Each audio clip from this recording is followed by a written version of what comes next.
Hello दोस्तों, आप सभी का मेरे यूट्यूब चैनल में स्वागत है।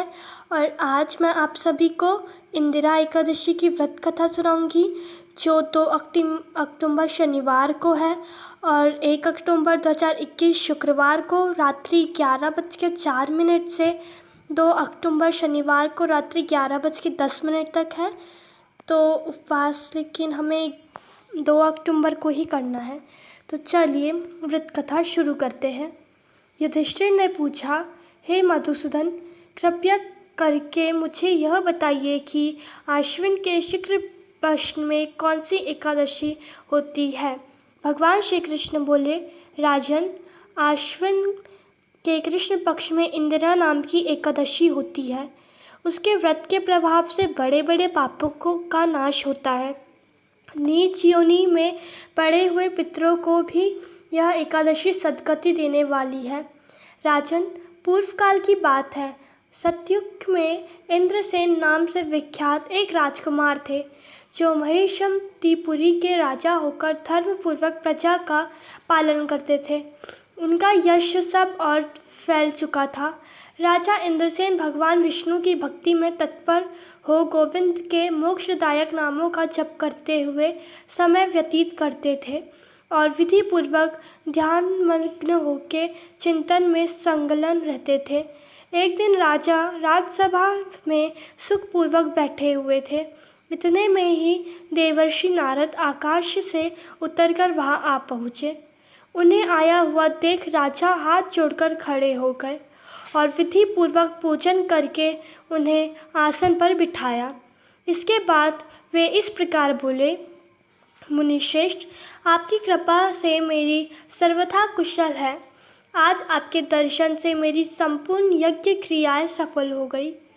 देवर्षि, आप आगमन का कारण बताकर मुझ पर कृपा करें। नारद जी ने कहा, नरश्रेष्ठ, सुनो, मेरी बात तुम्हें आश्चर्य है डालने वाली है। मैं ब्रह्मलोक में से यमलोक में गया था। वहाँ एक श्रेष्ठ आसन पर बैठा और यमराज ने भक्तिपूर्वक मेरी पूजा की। उस समय यमराज की सभा में मैंने तुम्हारे पिता को भी देखा था। वे व्रत भंग के दोष से वहाँ आए थे। राजन, उन्होंने तुमसे कहने के लिए एक संदेश दिया है, उसे सुनो। उन्होंने कहा है, बेटा, मुझे इंदिरा एकादशी के व्रत का पुण्य देकर स्वर्ग में भेजो। उनका यह संदेश लेकर मैं तुम्हारे पास आया हूँ। राजन, अपने पिता को स्वर्गलोक की प्राप्ति कराने के लिए इंदिरा एकादशी का व्रत करो। राजा ने पूछा, भगवान, कृपा करके इंदिरा एकादशी का व्रत बताइए।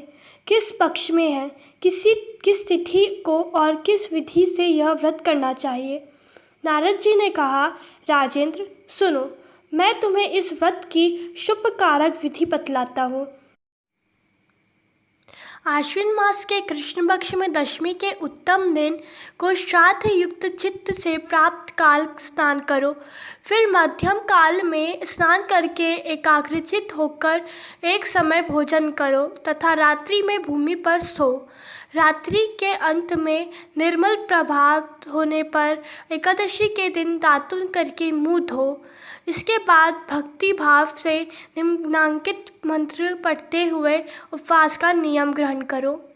अद्य स्थित्वा निराहार सर्वभोग विवर्जितः स्वो भोक्ष्य पुंडरीकाक्ष शरणम में भवाच्युत। कमल नयन भगवान नारायण, आज मैं सब भोगों से अलग हूँ। निराहार रहकर कल भोजन करूँगा। अच्युत, आप मुझे शरण दे। इस प्रकार नियम करके मध्यम काल में पितरों की प्रसन्नता के लिए सालग्राम शिला के सम्मुख विधि पूर्वक श्राद्ध करो तथा दक्षिणा से ब्राह्मणों को सत्कार करके उन्हें भोजन कराओ। पितरों को दिए हुए अन्नमय पिंड को सूंघकर गाय को खिला दो। फिर धूप और गंध आदि से भगवान ऋषिकेश का पूजन करके रात्रि में उनके समीप जागरण करो। तत्पश्चात सवेरे होने पर द्वादशी के दिन पुनः भक्तिपूर्वक श्री हरि की पूजा करो। उसके बाद ब्राह्मणों को भोजन कराकर भाई बंधु नाती और पुत्र आदि के साथ स्वयं मौन होकर भोजन करो। राजन, इस विधि से आलस्य रहित होकर यह व्रत करो। इससे तुम्हारे पितर भगवान विष्णु के वैकुंठ धाम में चले जाएंगे। भगवान श्री कृष्ण कहते हैं, राजन, राजा इंद्रसेन से ऐसा कहकर देवर्षि नारद अंतर्धान हो गए। राजन ने उनकी बताई हुई विधि से अंतःपुर की रानियों, पुत्रों और भृत्यों सहित उस उत्तम व्रत का अनुष्ठान किया। कुंती नंदन व्रत पूर्ण होने पर आकाश से फूल की वर्षा होने लगी। इंद्रसेन के पिता गरुड़ पर आरूढ़ होकर श्री विष्णु धाम को चले गए और राजा श्री इंद्रसेन भी निष्कट राज्य का उपभोग करके अपने पुत्र को राजा सिंहासन पर बिठाकर स्वयं स्वर्गलोक को चले गए। इस प्रकार मैंने तुम्हारे सामने इंदिरा एकादशी व्रत के महात्म्य का वर्णन किया है। इसको पढ़ने और सुनने से मनुष्य सब पापों से मुक्त हो जाती है। तो ये थी इंदिरा एकादशी की व्रत कथा। अगर आपको वीडियो पसंद आए तो इसे लाइक, सब्सक्राइब एंड शेयर करना ना भूलें।